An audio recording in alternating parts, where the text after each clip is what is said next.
Buenas tardes en la 11ª sesión de este ciclo de narrativas del siglo XXI.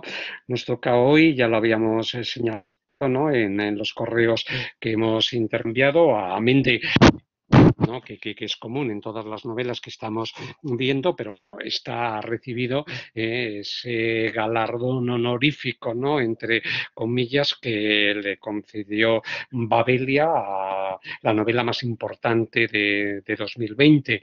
En fin, dice bastante sobre la trayectoria de Sara Mesa, que se ve coronada por este título del que nos va a hablar ahora mismo Clara Pablo Ruano. Los asiduos al ciclo pues conocéis ya perfectamente a Clara, la pasión con la que vive, con la que escribe, con la que enseña la literatura es desbordante, y le vamos a tener ahora una muestra de ello. Es profesora de instituto, está también vinculada a la universidad, imparte clases en el máster, está metida en numerosos proyectos en nuestro departamento, y bueno, pues diría que está iniciando una tesis doctoral bajo mi dirección, dedicada a Sara Mesa, a Isaac Rosa y a Lara Moreno, que son, en fin,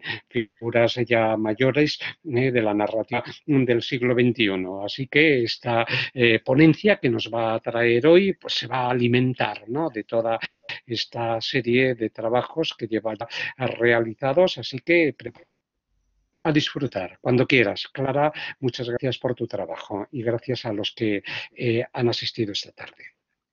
Gracias a ti, Fernando, y gracias a todos los asistentes a esta tarde tan amorosa, podríamos decir. Me otorga, Fernando, una enorme responsabilidad con esta novela, porque, bueno, como bien has señalado, ha sido nombrada por Babelia y también por El Cultural como una de las novelas, como una de las mejores novelas del año 2020. Y bueno, pues efectivamente, yo que tengo la suerte de conocer la obra íntegra de Sara Mesa, pues efectivamente corona una trayectoria que ya venía siendo notable desde el año 2015, desde que Sara Mesa apareciera en el panorama literario con Cicatriz. Tenemos aquí esta portada, que es un primer acercamiento a la obra, una portada que inicialmente nos pudiera llevar a una especie de universo posapocalíptico, con ese cielo gris, ceniciento incluso, pero a mí me recuerda casi más me recuerda incluso a Munch, a Edvard Munch, a este pintor expresionista. Pero detrás de esa portada se esconde un pequeño secreto. Esa ilustración se titula Girl Searching, chica buscando, que nos da bastantes pistas del verdadero argumento de la novela.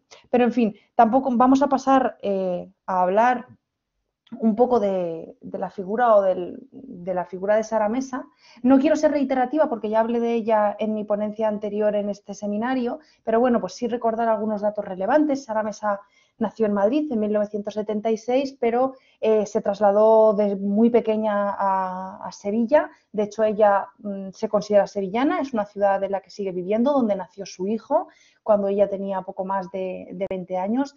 Ella permaneció ajena al mundo literario hasta que entró en la treintena, y en esa edad pues ya empezó a escribir y empezó a publicar. O sea, ella llegó a la literatura casi un poco pues por casualidad, por necesidad incluso de explicar la realidad a través de ella. Ella se considera, incluso a día de hoy, a pesar del éxito crítico y editorial que ha tenido su obra, más lectora que escritora. He oído en varias conferencias que ella todavía no se siente cómoda con el apelativo de escritora. Fijaos, incluso a pesar de toda la trayectoria que va teniendo.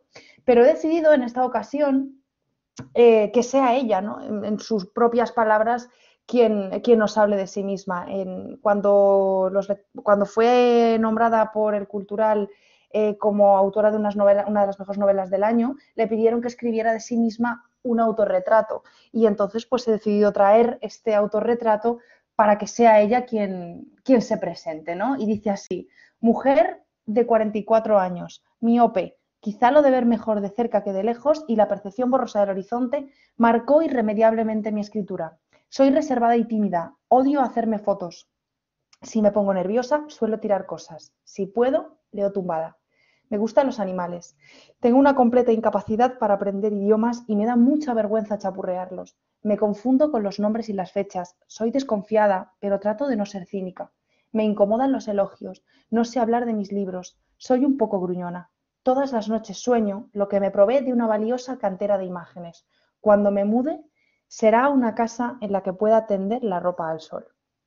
Bueno, más allá de este guiño a ese patio sevillano a ese patio de Sevilla de Antonio Machado, hay muchos guiños a la novela, a un amor en este autorretrato. Ya hablaremos de la perspectiva, perdón, ya hablaremos de los animales, ya hablaremos de la desconfianza, pero bueno, he traído aquí a Sara Mesa en una foto que no está escogida por casualidad, porque si observáis hay una Sara Mesa que está en primer plano, cuya perspectiva está claramente relacionada con un fondo que está borroso. Los que sois miopes, como también soy yo, es como percibimos las formas, completamente difuminados por esta enfermedad, ¿no? Por este defecto de la vista. Es decir, que en esta foto ya se puede apreciar la característica más interesante y diría yo que más importante de la narrativa de Mesa, que es que todo depende de las lentes con las que a veces accedamos a la realidad. Por hacer una panorámica muy general sobre la narrativa de Sara Mesa, porque como sabéis, si estuvisteis en la ponencia del año pasado, pues ya hicimos un primer acercamiento. Esta vez he decidido llevarla a cabo de manera cronológica. Ella empieza a publicar en el año 2007 este Jilguero Agenda, hay una pequeña rata ahí, en el año 2007, pero ella no se considera autora de poesía. O sea, ella de hecho no es que rechace, pero para ella la poesía y esta primera obra poética es un primer acercamiento, un ensayo al mundo editorial, a la publicación, al hecho de publicar, al hecho de saber que otras personas leen lo que ella escribe, cómo ella accede a la realidad y no se siente cómoda con estas primeras obras, ni siquiera hablando de ellas. Esto le sucede con este giro de la agenda, también le sucede con la sobriedad del Galápago, con No es fácil ser verde y con El trepanador de cerebros. Estas tres son sus primeras obras narrativas, donde ya encuentra por primera vez su timbre, su género, porque la tipología genérica donde ella se mueve mejor y donde encuentra pues efectivamente un espacio en el que ella poder acceder a ese conocimiento del mundo, ¿no? No son obras, esta primera parte de su narrativa, fáciles de encontrar. De hecho, yo misma, y he dedicado bastante tiempo a investigar sobre Sara Mesa, he podido solo acceder a la sobriedad del Galápago. Ya en futuras ediciones de este seminario veremos si os puedo contar lo contrario. Ella, su obra más conocida, y diría yo que más importante y reseñable, comienza a partir del año 2012 con 4x4, cuando llega y aterriza en la editorial Anagrama, que es el sello con el que sigue trabajando. Ella cuenta una anécdota en una conferencia maravillosa cuya escucha os recomiendo, que se llama Creación y Literatura, que dio en 2019 en la Universidad de Cádiz, y cuenta una historia muy bonita porque dice que ella llegó a la literatura pues, por casualidad. Se presentó al Premio Herralde de Novela, quedó finalista con 4x4 y poco tiempo después se puso en contacto Anagrama con ella para firmar un contrato y que ella formara parte del catálogo de la editorial. Y entonces ella cuenta en esta conferencia que cuando ella tuvo en sus manos por primera vez el ejemplar de 4x4 con este reconocible fondo beige de la editorial Anagrama, se sintió como la protagonista de Granujas de medio pelo, de Woody Allen, la historia de estos ladrones que para robar un banco compraron una fábrica de galletas para hacer un túnel y robar el banco y acaban haciéndose millonarios con la fábrica de galletas en lugar que con el banco. Pues ella dice que ella cuando tuvo en sus manos el ejemplar de 4x4 editado ya por Anagrama se sintió pues igual que los ladrones de Granujas de medio pueblo, pues como una auténtica estafadora, ¿no? Entonces, pues es interesante también de la concepción de escritora que tiene de sí misma. Después de 4x4 y alentada por Jorge Herralde, por el editor por entonces de la editorial Anagrama, ella publica Cicatriz, que fue la novela que la situó en el panorama crítico y editorial. Es la novela de la que comentamos en la edición pasada, una novela muy interesante. La Anagrama, dado el éxito de Cicatriz, publica en el año 2017 una novela con la que ya ella había ganado el Premio Málaga de Novela en 2011, Un incendio invisible. En el año 2016 llega Mala Letra, que es su primer libro de relatos de nuevo en anagrama. Y en 2018 Cara de Pan, porque en 2019 Silencio Administrativo es un libro de temática más periodística. Es la historia de Carmen, de una indigente, y de cómo Sara Mesa, ayudada por una serie de asociaciones y demás, intentan ayudar para sacar a Carmen de la mendicidad. Es decir, desde 2018 hasta 2020, que es cuando aparece Un Amor, Mesa no había publicado ficción. Entonces era una obra muy esperada por todos los que somos seguidores de Sara Mesa, y sobre todo porque es una novela que llega en un momento que para ella es muy importante a nivel personal, porque, bueno, como os decía, Sara Mesa vive en Sevilla, continúa viviendo en Sevilla, pero ella hasta este año 2020 trabajaba tenía una ocupación ajena al mundo literario. O sea, ella, cuando había que hacer promociones, entrevistas, etcétera, participaba y demás, pero mantenía su trabajo completamente ajeno a los cenáculos literarios, etcétera, más allá de las promociones de los libros. Pero ella siempre ha hablado de esta situación con gran orgullo, porque le permite, o le ha permitido, escribir con una libertad sin depender de lo que a ella, del gusto de las editoriales o del público, ¿no? Sin embargo, dado el éxito de Cicatriz y de sus libros posteriores, las traducciones, etcétera, a inicios de 2020 ella decide definitivamente dejar su trabajo y dedicarse ya por entero a la creación literaria, ¿no? Entonces surge en este momento tan especial también para ella. Desde prácticamente su inicio ha sido un auténtico éxito, tanto editorial como crítico. De hecho, os adjunto ahí una fotografía que no es mía, es una foto que encontré por Twitter, donde pone, si os fijáis, pone mejor libro del año 2020. Es decir, la faja que cubre todo el libro está completamente, se come todo el terreno de la portada, del título, del nombre de la autora, todos los elogios que ella ha recibido desde el punto de vista crítico, periodístico, etcétera, han superado incluso todas las expectativas que ella tenía, ¿no? La autora de este tuit decía muy divertida, decía, tendrían que llamarlas fajamantas, ¿no? Haciendo ese guiño a este producto tan simpático de la teletienda, ¿no? Pero en cualquier caso, es una novela que tiene una génesis también muy especial, ¿no? Y en este sentido me parece muy interesante leer un fragmento de una entrevista que ella tenía en El Cultural, donde explica cómo surgió y de dónde nace la idea de Un Amor, y que viene y está muy en conexión con este autorretrato que leíamos al principio, ¿no? Y voy a leer este pequeño fragmento. Dice la propia Sara Mesa: Un Amor es una novela misteriosa para mí.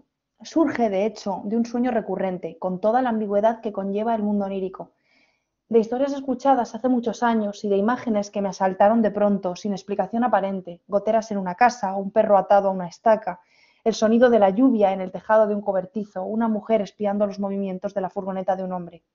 Con todo eso, hace años, empecé a construir una historia que no sabía muy bien dónde me llevaba. Tardé mucho y cometí muchos errores, aunque también algún acierto que me impedía desistir y tirarlo todo a la basura. Al final, después de dar muchos rodeos absurdos, llegué a una especie de calma resignada, una especie de paz. Qué novelita enclenque, pensé. Y luego, casi por casualidad, esta novelita enclenque empezó a engordar, es decir, a ser leída, interpretada, compartida, amada y seguramente odiada. Sentí sorpresa y agradecimiento ante tantas lecturas, la ramificación de mi trabajo, aunque también el famoso síndrome del impostor, de la farsante, pues este 2020, tan complicado y duro por muchas razones, ha sido también un año de excelentes libros. Amén de este guiño a todos los excelentes libros que estamos teniendo la suerte de poder compartir en este seminario, Mesa hace referencia a la importancia del sueño, que van a tener los sueños en esta novela, y he tenido que recortar un trocito del fragmento, pero ella también lo menciona, la importancia que tiene para la publicación de esta novela Silvia Sesé, que es la editora de Anagrama, quien en todo momento ha alentado o alentó a Mesa para que no se rindiera con la novela, ¿no? En cualquier caso, y por meternos ya en harina con el argumento de Un Amor es indudablemente la historia de Nat y de todas sus fortunas y adversidades, ¿no? Y sin dilatar más la presentación de sus 185 páginas, que a pesar de ser una novela extremadamente breve, tienen muchísima tela que cortar, pues vamos a meternos ya con su arranque, que es este. Al hacerse de noche es cuando cae el peso sobre ella, tan grande que tiene que sentarse para coger aliento. Fuera el silencio no es como esperaba. De hecho, no hay silencio. Hay un rumor lejano, como de carretera, aunque la carretera más cercana es comarcal y está a 3 kilómetros de distancia. También se oyen grillos, ladridos, el claxon de algún coche, los gritos de un vecino arreando el ganado, ya de recogida. Era mejor el mar, aunque también más caro, fuera de su alcance. ¿Y si hubiese aguantado un poco más, ahorrado un poco más? Prefiere no pensar. Cierra los ojos, se deja caer con lentitud en el sofá, quedándose con medio cuerpo fuera, una postura antinatural que le producirá calambres si no se mueve pronto. Se da cuenta, se tumba como puede, se adormila. Es mejor no pensar, pero los pensamientos llegan y se deslizan a través de ella, entrelazándose. Intenta que salgan a la misma velocidad con la que entran, pero se le acumulan en el interior, un pensamiento sobre otro. Ya ese empeño, esforzarse en que entren y salgan y no se acumulen, es de por sí un pensamiento demasiado intenso para su cabeza. Cuando consiga el perro será más fácil. Cuando organice sus cosas y coloque su mesa y adecente los terrenos que rodean la casa. Cuando riegue, qué seco está todo. Y limpie, qué descuidado. Cuando refresque. Será mucho mejor cuando refresque. Bien, en este maravilloso arranque hay varios aspectos que son reseñables por la trascendencia que tendrán luego posteriormente para la novela. El primero de ellos, indudablemente, es la fijación de la perspectiva narrativa. A pesar de que encontramos un narrador en tercera persona, nos damos cuenta, por la descripción tan sumamente sinestésica que hace del lugar, en que es un narrador en tercera persona, efectivamente sí, pero es Nat quien nos está hablando. Son los ojos de Nat desde los que estamos leyendo y accediendo al mundo, ¿no? De hecho, si observamos, solamente he traído, o sea, el fragmento entero, que es este primer capítulo, podríamos decirlo así, es una auténtica joya, o sea, es para ponerse en clase de secundaria a busca las figuras retóricas que encuentres en este fragmento en prosa.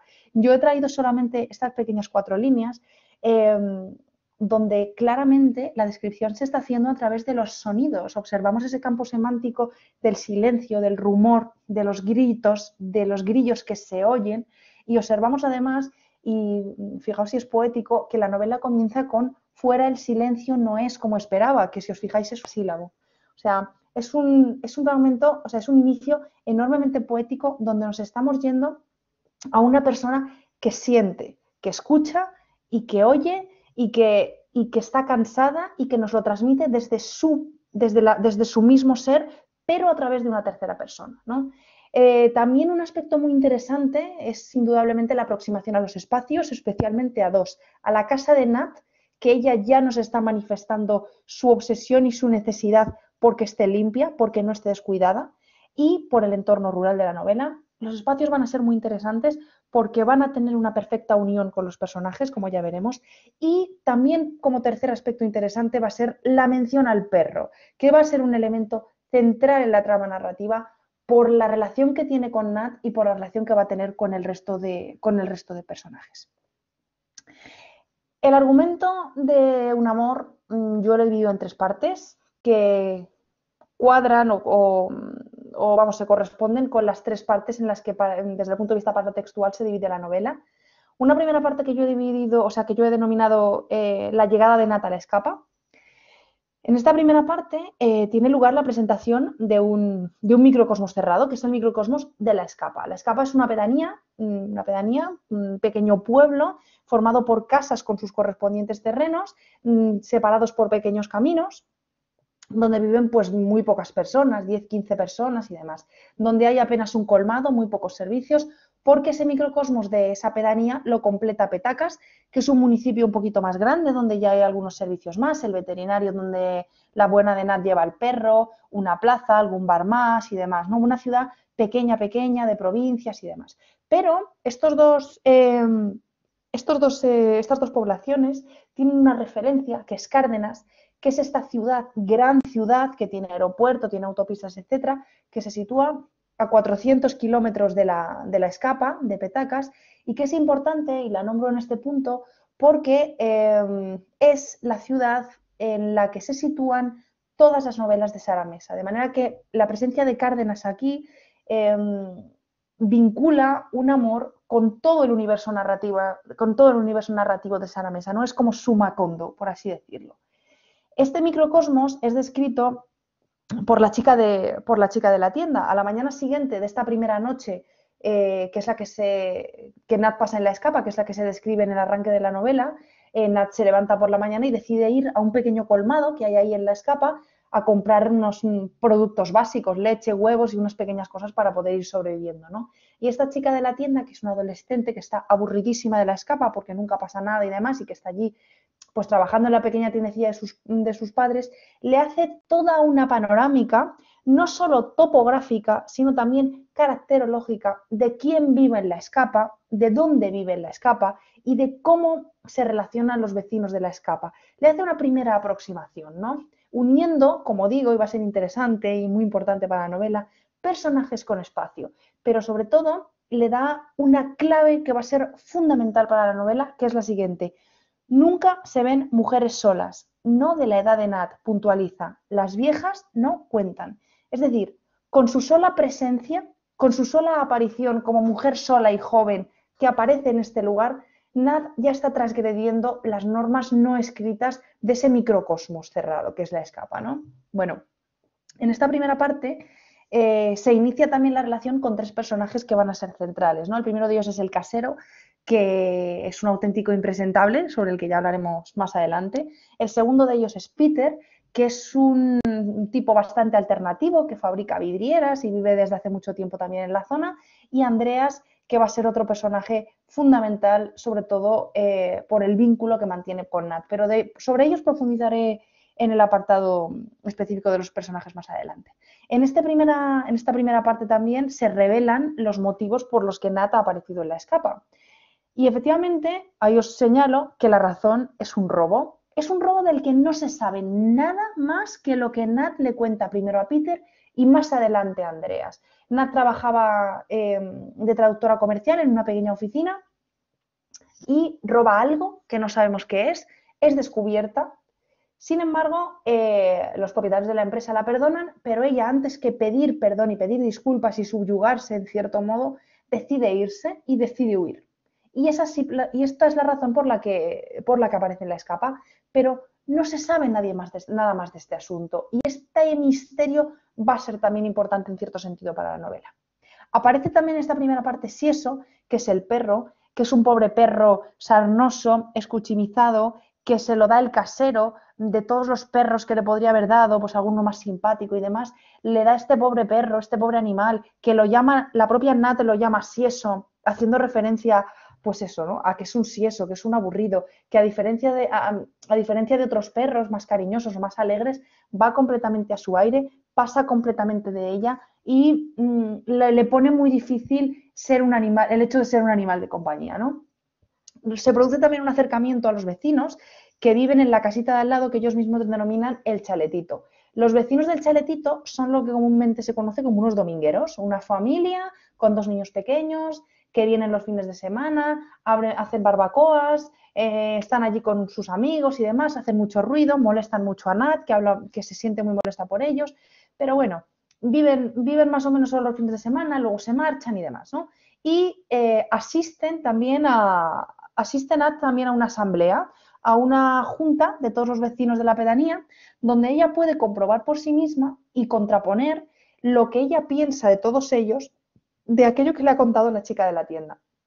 Pero indudablemente el suceso que da inicio y hace avanzar definitivamente la trama narrativa es la proposición de Andreas. Andreas es un personaje muy misterioso a este momento, se lo nombra la chica de la tienda, le dice el alemán, que es como todo el mundo se refiere a él en la Escapa, pero poco se sabe de él. Este alemán un buen día se presenta en su casa, en casa de Nat, y le dice si puede pasar y le hace una curiosa proposición. Y leo. La cosa es muy sencilla, continúa el alemán, o debería serlo, aunque los hombres y las mujeres no suelen plantearlo en esos términos. Nadie se atreve a hablar con claridad. Lo normal o lo habitual es andarse siempre con segundas intenciones.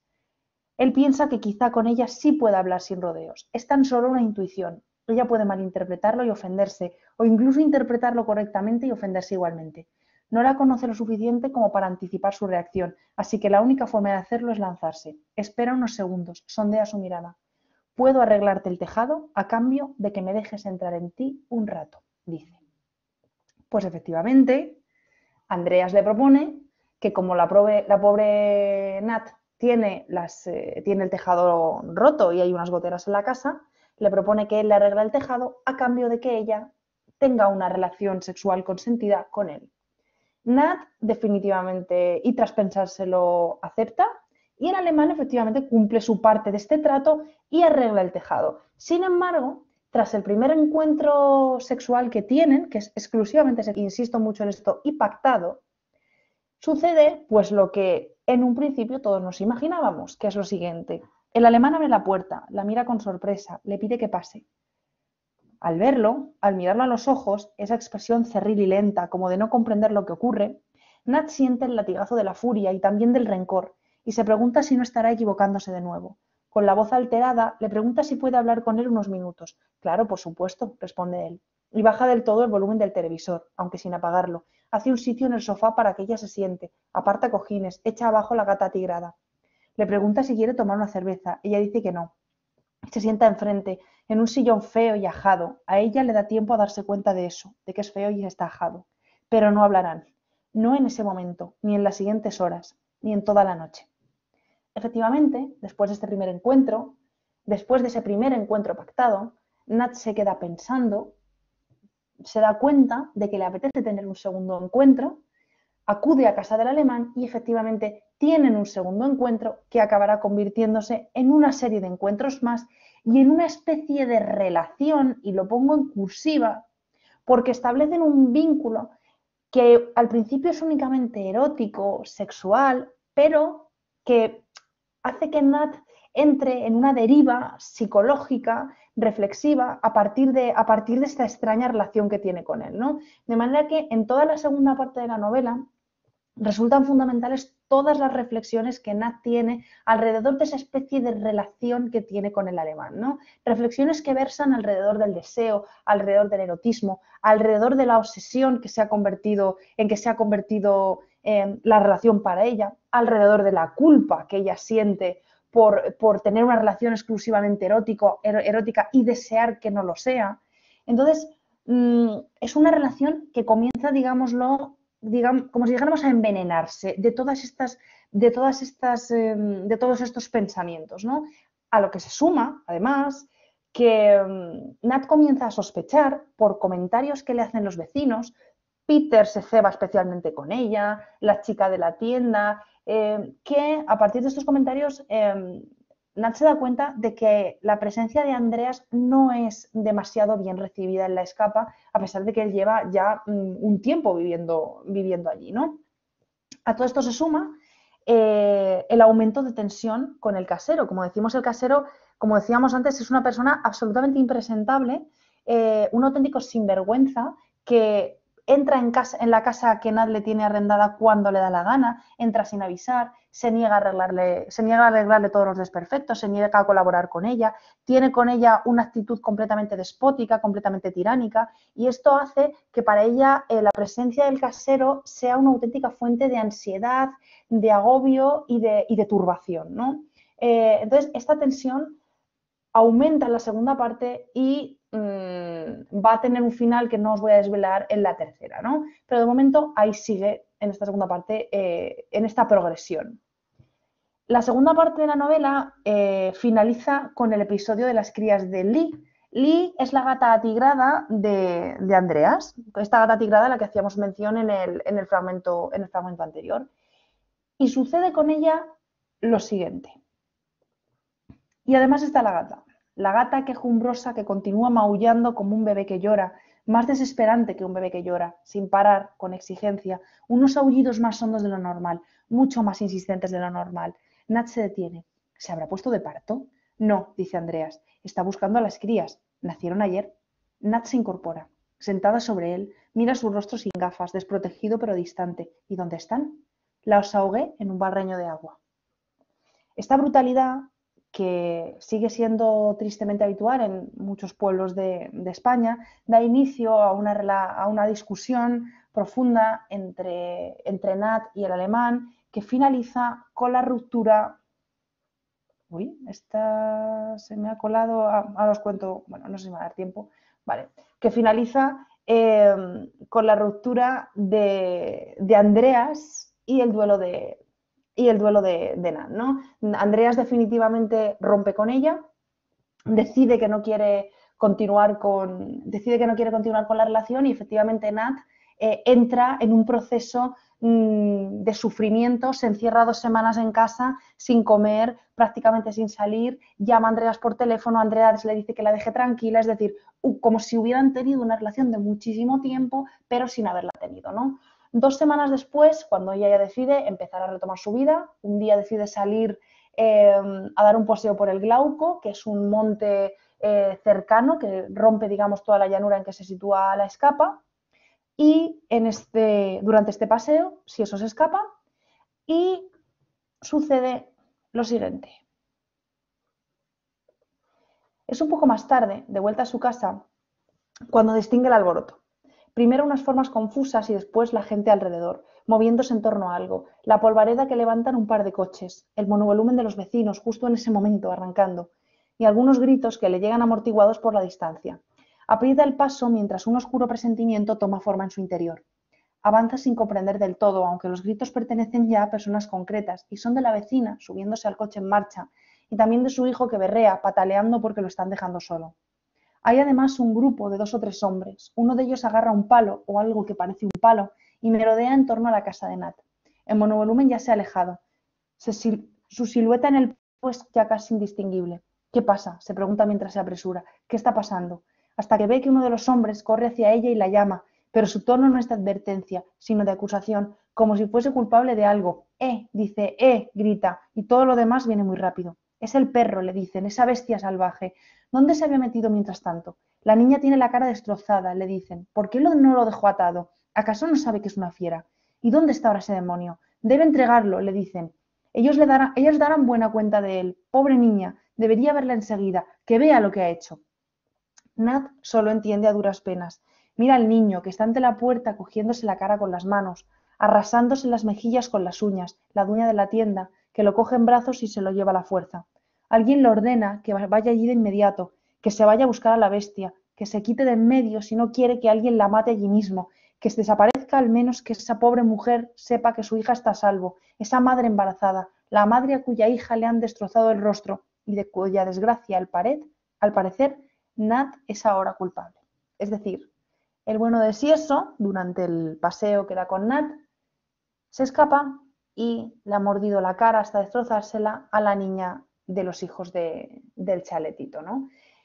Estamos en la página 130, si no me falla la memoria, 158, 159, quedan 30 páginas para el final, de manera que voy a dejaros a vosotros que descubráis cómo se resuelve todo el desenlace de la novela, ¿no? Si Nat definitivamente es denunciada por los vecinos, si eso sucede o no sucede, si acaso pide ayuda y quién se la brinda finalmente si esto es así, qué pasa con el pobre Sieso y qué sucede con el casero, que va a tener en este final y en este desenlace un papel fundamental para el final de la novela y para la peripecia de Nat, ¿no? Entonces nos encontramos ante una novela que es una obra donde el narrador es indudablemente el elemento que yo diría más importante para acceder a ella, ¿no? Porque ese narrador equisciente, que ya comentábamos, bien fijado desde el arranque, en tercera persona, focalizado en el personaje de Nat, es a través del cual conocemos la realidad de lo que sucede en la Escapa, ¿no? Y esta idea es absolutamente central, y lo dice la propia Sara Mesa en este fragmento de esta entrevista en el Cultural que os facilito, ¿no? Dice, es una elección narrativa que tomé casi naturalmente porque permite asomarse a lo que ocurre, no a lo que ocurre, sino a lo que la protagonista cree que ocurre, como la primera persona, pero con más distancia, porque usa la tercera. Y esta frase que tengo aquí subrayada es fundamental. O sea, la novela no es lo que la novela no es lo que el narrador nos cuenta, sino lo que Nat ve. O sea, nosotros lo que nos está contando el narrador es exclusivamente la perspectiva de Nat, no el resto de perspectivas, ¿no? Sería un interesante ejercicio de escritura creativa contar la novela, por ejemplo, desde el punto de vista de Andreas o desde el punto de vista incluso de Sieso, ¿no? Pero esto es fundamental, esa perspectiva focalizada en el personaje de Nat. Y esta perspectiva también es importante, esta mirada lateral femenina, porque es la firma narrativa de Sara Mesa, es la perspectiva que ella utilizó ya en Cicatriz, que ya utiliza también en los cuentos, en varios de los cuentos de Mala Letra, y que fija definitivamente en Cara de Pan, y que vuelve a aparecer de nuevo en Un amor, ¿no? O sea, enlaza con todas las obras anteriores de Sara Mesa y lo sitúa como una especie de firma de su narrativa en este sentido, ¿no? Y además, y vuelvo a incidir en esto, de esta perspectiva depende, o esta perspectiva favorece que nosotros como lectores nos cuestionemos o nos deberíamos cuestionar aquello que se nos narra. Y que es lo que dice la propia Sara Mesa. Dice, esto debería hacer que los lectores cuestionen lo que leen. Por ejemplo, si los vecinos son retratados bajo una luz oscura, ¿de dónde viene esa negatividad? ¿De ellos mismos o de los ojos que los miran? Es indudablemente uno de los aspectos técnicos más interesantes de la novela, ¿no? Metiéndonos ya en el ámbito de los personajes, indudablemente tenemos que empezar a hablar de Nat, que es el protagonista femenino de la novela. Es muy interesante que sea un personaje femenino, porque sin abrir el melón, que desde luego considero que este no es el foro para abrirlo, de si Sara Mesa es una escritora feminista o no, ella desde luego no se siente cómoda con la etiqueta, lo ha mencionado en varias entrevistas y en varias conferencias, pero sí que plantea, y es verdad que esto ella en varias entrevistas también recientes a tenor de la publicación de Un amor lo ha dicho, es fundamental que nos planteemos si la novela habría tenido el mismo desarrollo, el mismo argumento y el mismo desenlace, sobre todo el mismo desenlace, si Nat o si ese personaje central fuera un hombre en lugar de una mujer, ¿no? Y creo que es fundamental también porque todas las novelas anteriores de Sara Mesa van un poco también en esa línea, ¿no? Y muy especialmente algunos cuentos de Mala Letra que están también alrededor de esta reflexión. Nat es un personaje inadaptado, como otros muchos de Sara Mesa, volvemos de nuevo a otras huellas de su narrativa anterior, pero es un personaje inadaptado incluso antes de su llegada a la escapa, porque ese robo del que no sabemos nada lo situaba ya como un ser pues un poco peculiar y porque al final pues no cualquier persona roba una cosa y no se arrepiente de ello y decide huir a una pedanía olvidada antes de quedarse y mantener su trabajo, ¿no? Pero además su llegada a la escapa, con esa norma que ella contraviene de mujer sola, que además se relaciona con otro ser inadaptado como es Andrea, la sitúa también como un personaje inadaptado en la escapa, ¿no? Que es otro aspecto muy interesante del que Nat va a sufrir también evidentemente las consecuencias en el desenlace. Un aspecto también bastante reseñable del personaje de Nat, que nos enlaza con la novela de Alejandro Zambra que teníamos en el seminario la semana pasada, es la ocupación de Nat. Nat es traductora literaria.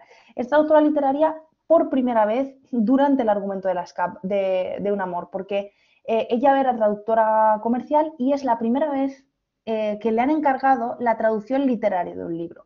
De manera que, de hecho, ella menciona, esta es cita del libro, la traducción comercial es puro trámite y esto, bueno, lo que ella hace apunta a la esencia, hacia el meollo mismo del lenguaje. El valor del lenguaje en la novela es uno de los aspectos más interesantes de la obra, ¿no? Porque Nat es incapaz de expresarse, es incapaz de explicar a los vecinos qué es lo que sucede. Es decir, está completamente bloqueada y ese bloqueo que tiene con el lenguaje, con la traducción literaria además en la que ella está metido, es metáfora de su propia búsqueda personal, de ese bloqueo que ella tiene en el ámbito de su propia vida privada, ¿no? Ella es incapaz de avanzar con el lenguaje porque es incapaz de avanzar consigo misma. De hecho, Mesa comenta en una de las entrevistas que ha hecho en el Cultural, dice, la relación de Nat no es con la literatura, sino con la escritura. Un intento de expresión verbal aproximativo, nada profesional, no siempre acertado ni exitoso. Es verdad que muchos de mis personajes escriben diarios o cartas, o como en el caso de Nat, tratan de llegar más allá con la literatura. Pero Nat es una traductora comercial que por primera vez en su vida intenta traducir un libro literario y fracasa. De momento no me interesa la literatura como tema, pero sí la escritura, el lenguaje y su inadecuación, las dificultades expresivas y los modos tan diversos en que se interpretan los textos. Nat es absolutamente incapaz de expresarse. Y este tema de la imposibilidad de encontrar las palabras como medio de comunicación, que es absolutamente juanramoniano, por otra parte, es, yo creo, el armazón fundamental de la novela, ¿no? De ahí que Sara Mesa en esa entrevista lo subraye.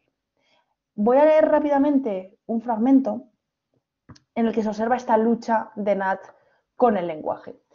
Como ya os he ido diciendo, como ya he mencionado, uno de los elementos más interesantes del paisaje de la Escapa es un monte que se llama el Glauco, que se ve desde todas partes de la pedanía, ¿no? Y entonces Nat reflexiona sobre él y dice, es un monte siniestro, piensa Nat, pero enseguida procura apartar el pensamiento. ¿Por qué siniestro? Glauco es un nombre feo, sin duda. Ella deduce que se debe a su color pálido y macilento. La palabra glauco le recuerda a un ojo enfermo, con conjuntivitis, o esos ojos propios de los ancianos, vidriosos y enrojecidos, como empañados. Ella misma comprende que se está dejando contaminar por el significado de glaucoma. Casualmente, la palabra glauco había aparecido en el libro que intenta traducir, atribuida al personaje principal, el padre temible que en un momento dado suelta una imprecación muy dolorosa para alguno de sus hijos, algo que, según el texto, hace clavándole su mirada glauca. Al principio, Nat pensó en una afección de los ojos, pero luego comprendió que una mirada glauca es simplemente una mirada vacía, inexpresiva, el tipo de mirada en la que la pupila permanece muerta, casi opaca. ¿Cuál es entonces el sentido correcto? ¿Verde claro? ¿Verde azulado? ¿Enfermizo? ¿Difuso? ¿Errante? En función del que escoja, deberá orientar el resto del párrafo, optar por una traducción literal, sin entender el auténtico espíritu de la frase, sería como hacer trampas. Estas reflexiones sobre el lenguaje, como os digo, son una de las muchísimas, esta reflexión en concreto es una de las muchísimas que Nat tiene en esta lucha, en esta pugna constante que ella tiene con las palabras, porque el personaje de Nat constituye o es el centro de toda una serie de relaciones de poder que ella mantiene con otros personajes de la novela, ¿no? Pero ella es ese centro que hace un poco de eje de todo ese tipo de tiras y aflojas de vínculos de poder, ¿no? El primero de ellos y el más interesante lo tiene con Peter. Peter es descrito por la chica de la tienda como el hippie de la casa de madera, ¿no? Es como decíamos un fabricante de vidrieras que tiene un primer acercamiento con ella, en la primera parte de la novela. Al poco tiempo de llegar ella a la Escapa, Peter la invita a cenar, la invita a su casa, le hace la cena. Nosotros como lectores, porque Nat como personaje, estamos percibiendo que Nat evidentemente pues quiere mantener algún tipo de relación con ella, ¿no? Porque todo indica pues que es una cita, poner música y tal, ¿no? Entonces, sin embargo, la escena se resuelve en que Peter, llegado a un determinado momento de la noche, le dice, oye, pues te llevo a casa, la deja en casa y Nat se queda pues con cara de boba diciendo, bueno, pero es que esto no es lo que yo me esperaba, ¿no? De manera que a partir de este episodio, que ahora voy a leer a continuación un pequeño texto sobre él, muy rápido, Peter se alza como guía de la pobre chica de ciudad que ha llegado aquí y no entiende nada y tiene con ella una relación completamente paternalista. Peter también va a ser un personaje que va a ser súper interesante y súper decisivo para el desenlace de la novela, ¿no? Voy a leer rápidamente este fragmento, estoy en hora. Voy a leer prácticamente este fragmento, como os digo, rápidamente, para que veáis el desencaje, o sea, el descoloque de Nat después de esa cena. Dice, a partir de esa noche, su relación con Peter se estrecha. Haberle revelado ciertas cosas, porque, no lo he dicho, pero en esa cena con alguna copa de vino de más, Nat le confiesa cuáles son los motivos que le han llevado a la escapa.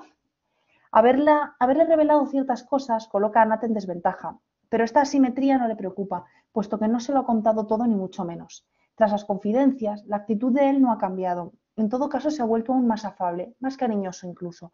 Los dos se pasan el día mandándose mensajes y a menudo Nat va a verlo a su casa, ya sin necesidad de invitación, sino cuando le apetece o cuando se aburre. Siguiendo su intuición, le escamotea las informaciones que cree inconvenientes. Por ejemplo, no le habla de los lentos avances de Sieso ni de su miedo ante el casero, porque ¿para qué? La tendencia de Peter a entrometerse en todo, ese tono de consejo basado en la supuesta voz de la experiencia, por ser hombre, por ser mayor, por llevar más tiempo en la escapa, por ser amigos de aquellas a los que Nat apenas pone nombre, no resulta tan grave como para impedir su amistad. Lo que se puso de relieve tras la cena, que entre ellos no hay atracción sexual, contribuye paradójicamente a acercarlos. Sin embargo, el desinterés de Peter ha hecho saltar una alarma en Nat, la señal de que empieza a perder un poder que había poseído inconscientemente hasta entonces. Es decir, la relación de Nat con Peter es una relación basada en quién tiene el poder sobre quién.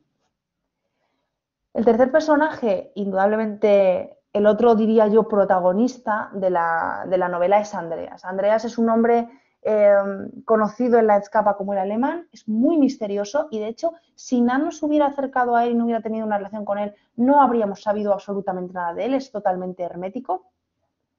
Tiene un huerto del que provee de verduras a toda la comunidad y la relación que él comienza a mantener con Nat favorece, como os digo, que conozcamos más cosas de él, que ha estudiado geografía en la universidad en Cárdenas, que le llaman así porque es hijo de una refugiada kurda que vino como una migrante prácticamente ilegal desde Alemania.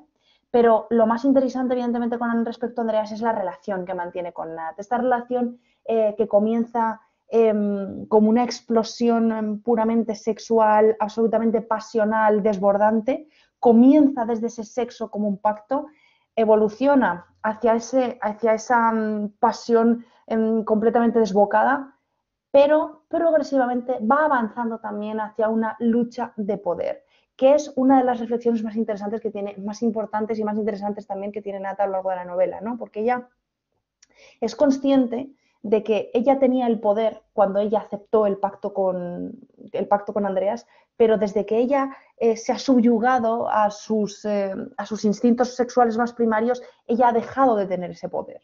Ella se siente culpable por haber perdido el poder que ella tenía sobre Andreas, ¿no? Y leo rápidamente un fragmento en el que podemos ver cómo la relación que tiene con Andreas pues se llega a convertir en una auténtica pugna en una auténtica pugna verbal, incluso muchas veces incluso casi hasta física, ¿no? en la descripción de las relaciones que tienen.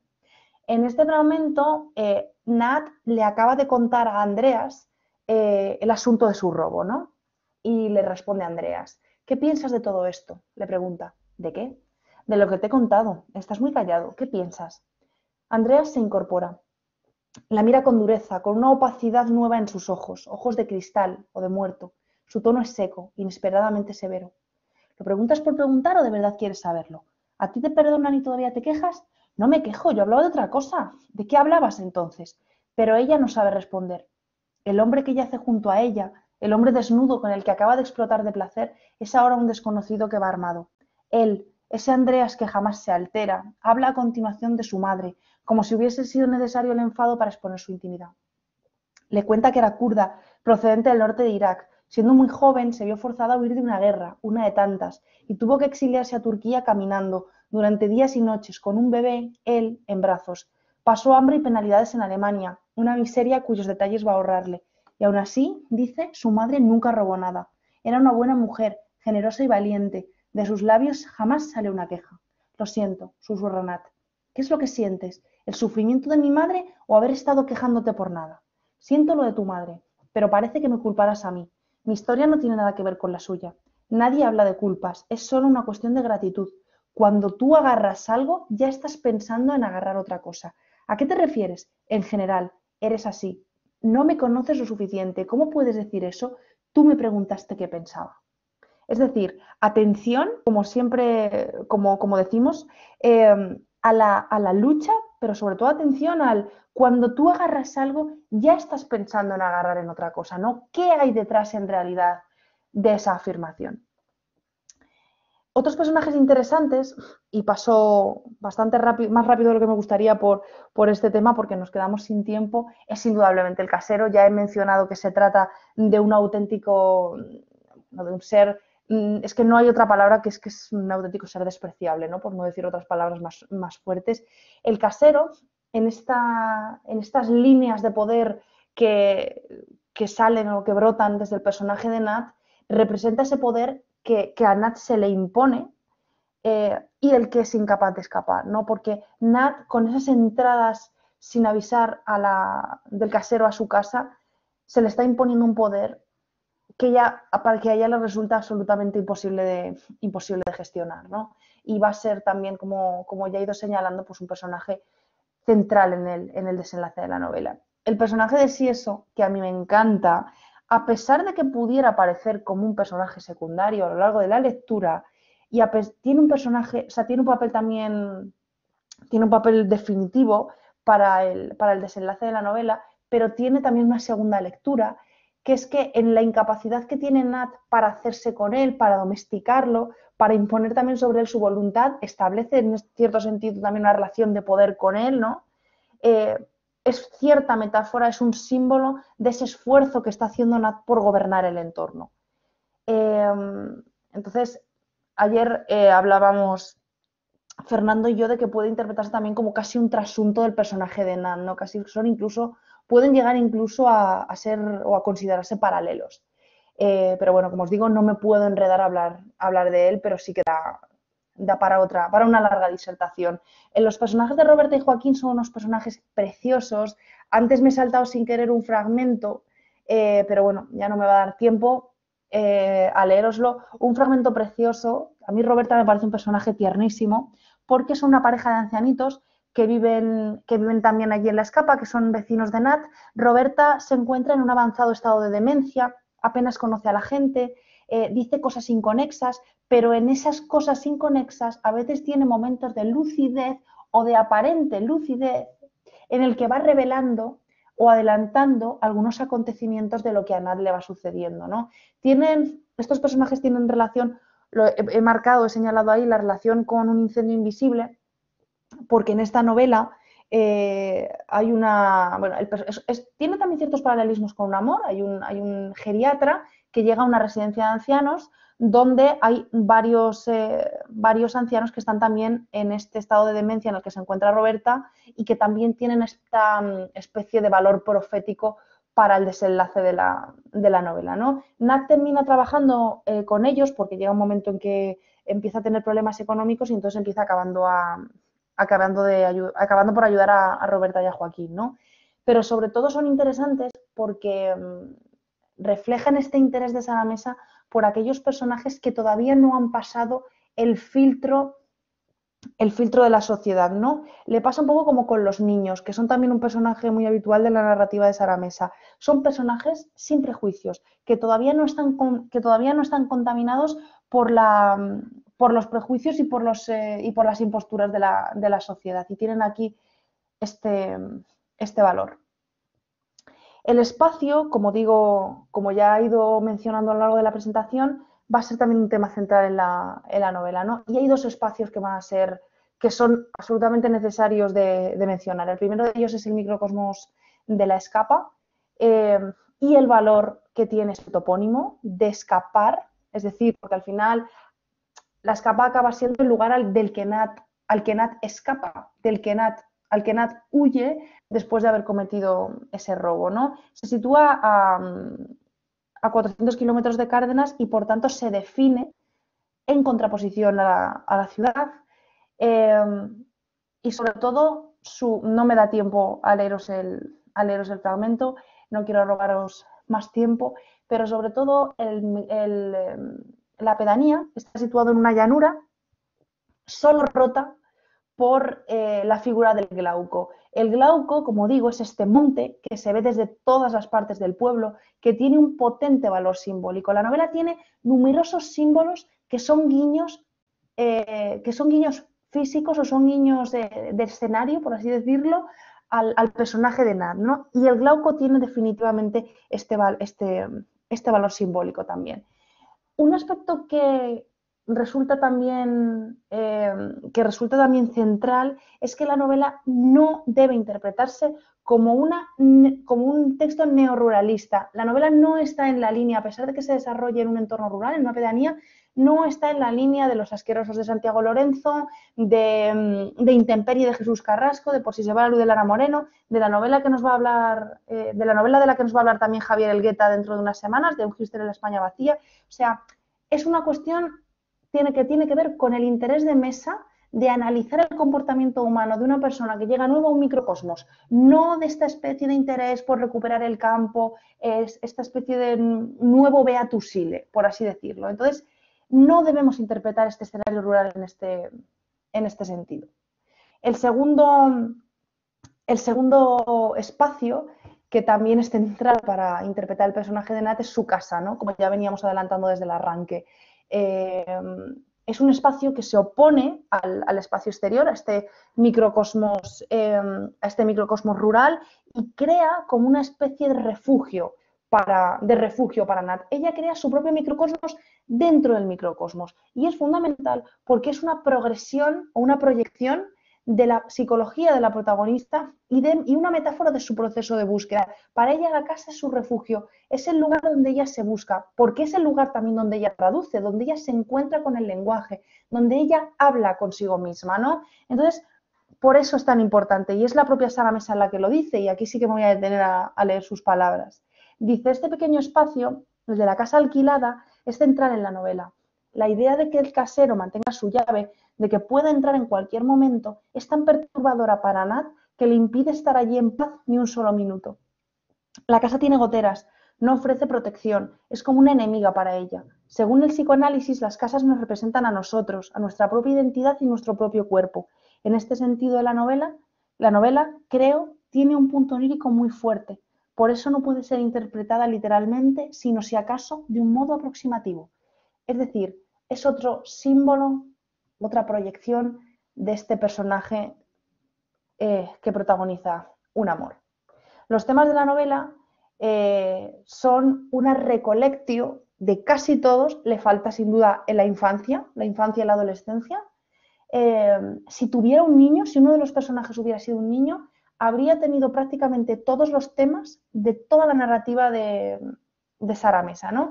Que son la llegada del extraño al microcosmos cerrado, como sucede en Un incendio invisible, como sucede también en 4x4, las relaciones de poder que articulan el argumento de Cicatriz, en cierto sentido también el de Cara de Pan, también varios cuentos de Mala Letra, el deseo, que es un tema absolutamente central.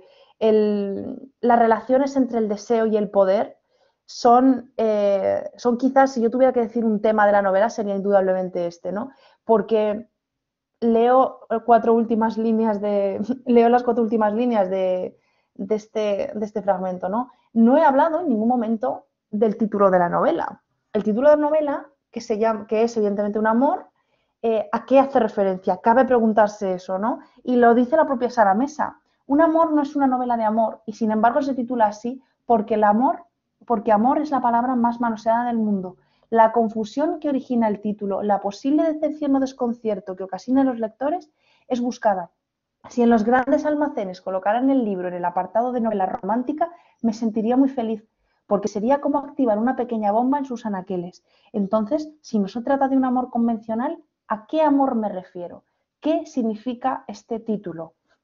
Yo dejo a vuestra lectura que lo interpretéis, pero desde mi punto de vista es un catálogo de todos los tipos de amor que podemos encontrar. Yo creo que es un poco por donde ha ido, ¿no? Vamos a ver qué sale en los comentarios.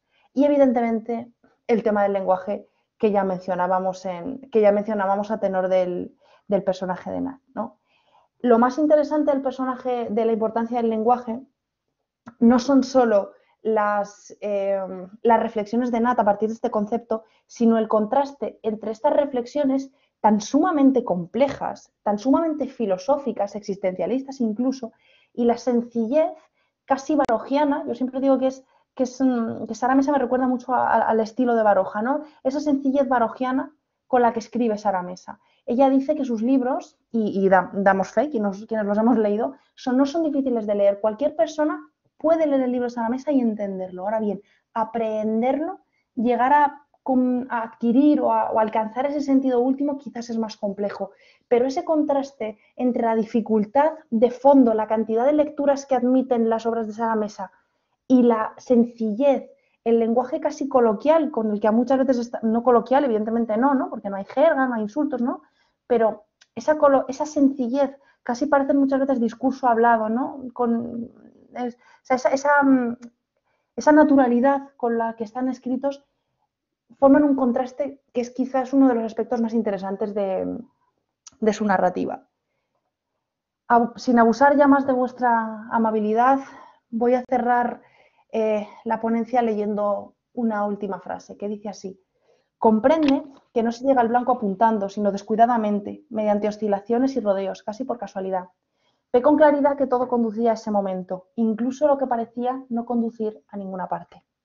He escogido esta última frase, que es la frase final de la novela, no solo porque un poco resume cómo llegué yo a la narrativa de Sara Mesa, que fue efectivamente por casualidad, casi por casualidad, sino también porque me permite invitaros a todos vosotros a que descubráis cuál es ese blanco al que consigue llegar Nat, que es quizás la reflexión más interesante de la novela y la que da pie a mayor discusión, y sobre todo porque mientras descubrís ese blanco vais a disfrutar enormemente de una novela que es indudablemente una de las más interesantes de este año 2020, ¿no? Y os agradezco de este modo y con este final vuestra atención. Perdón por haberme pasado 4 minutos.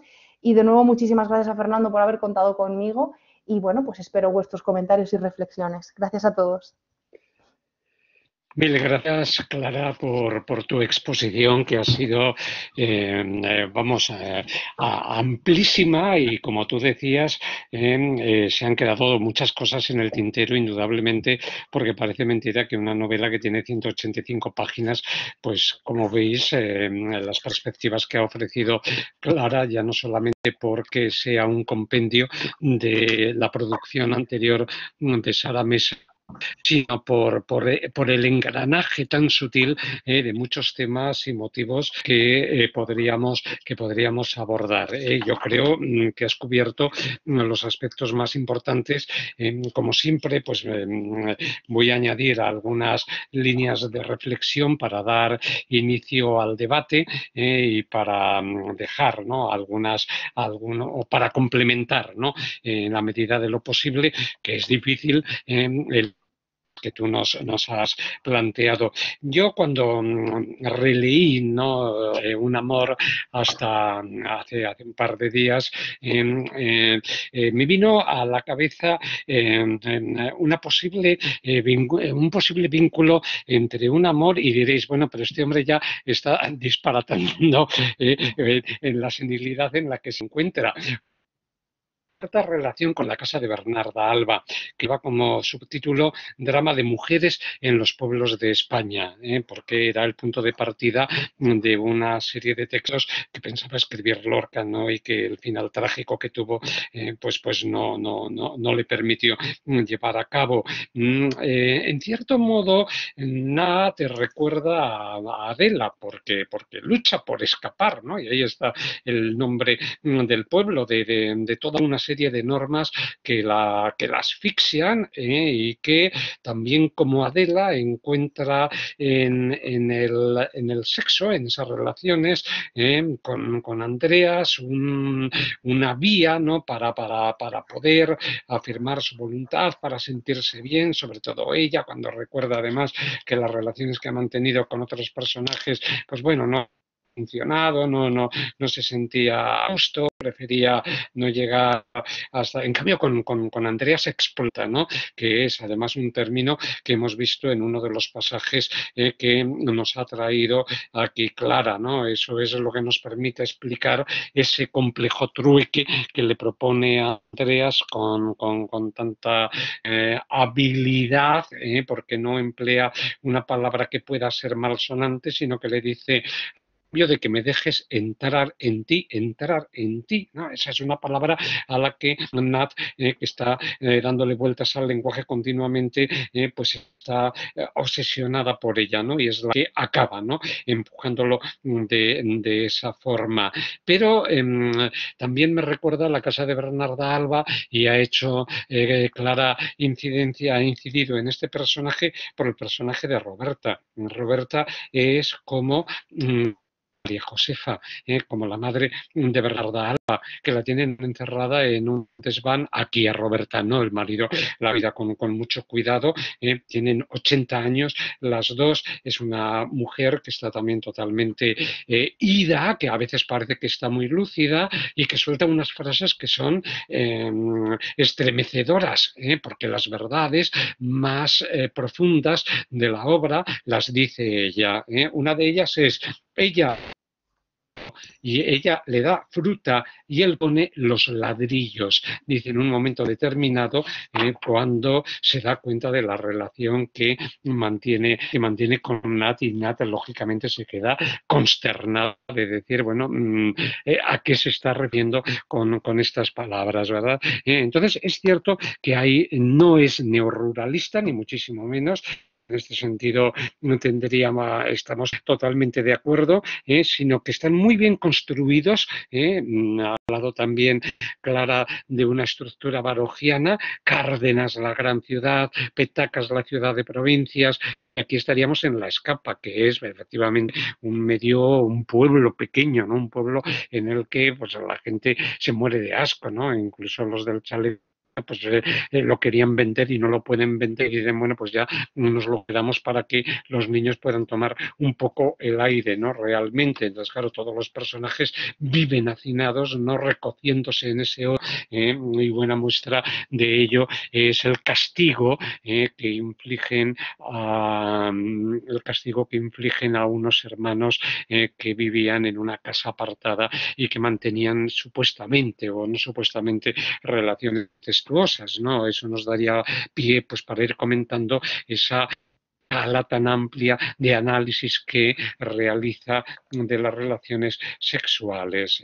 No sé si en estos momentos me estáis a mí recibiendo porque veo Sí, sí, que sí. Yo está... sí, Fernando. Ah, vale, es que de repente se me ha quedado la pantalla absolutamente en negro y veo que está incluso la cámara de grabación como dando vueltas sobre sí misma. Bueno, confío en que los demás también me estén recibiendo, sobre todo porque quiero darles ya inmediatamente la palabra para que participen en el debate. Bueno, la segunda línea que yo quería poner en juego, y lo estuve comentando con Clara, es el valor que tiene la figura del perro. Sí, eso, es decir, que son almas gemelas, el destino de los dos se une, son seres que una marginalidad y que de algún modo pues vienen a corresponderse, es decir, el itinerario que llevan es muy parecido en este sentido. Cuando se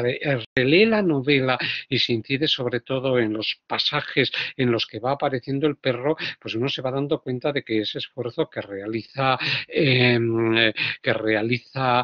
Nat para lograr el cariño del perro, ¿no? Y que se integre en ese microcosmo ella intenta construir, ¿no? Para sentirse conforme consigo misma, ¿no? Y para poder trabajar en esa traducción que indudablemente no puede terminar, ¿no? Porque todo se le desmorona, todo se viene abajo. El perro juega un papel fundamental, ¿no? En buena medida, eh, es decir, al principio ya cuando se la deja el casero, dices, desde que llegó el perro no ha levantado la cabeza, ¿no? Es la primera que se le dedica. Luego Peter se burla de ella, ¿no? Y le dice, claro, es que te ha dado el peor de los perros que tenía, ¿eh? Pero cuando regresa de esa cena que nos ha comentado Clara con Peter y en donde no han llegado a mayores, pues porque sencillamente no se sienten atraídos el uno al otro. Nat regresa bebida, un poco perdido el norte y recibe la primera señal de cariño del perro que le lame la mano y ella lo abraza emocionada y el perro huye para que no se emocione con ella, ¿no? Luego, por ejemplo, cuando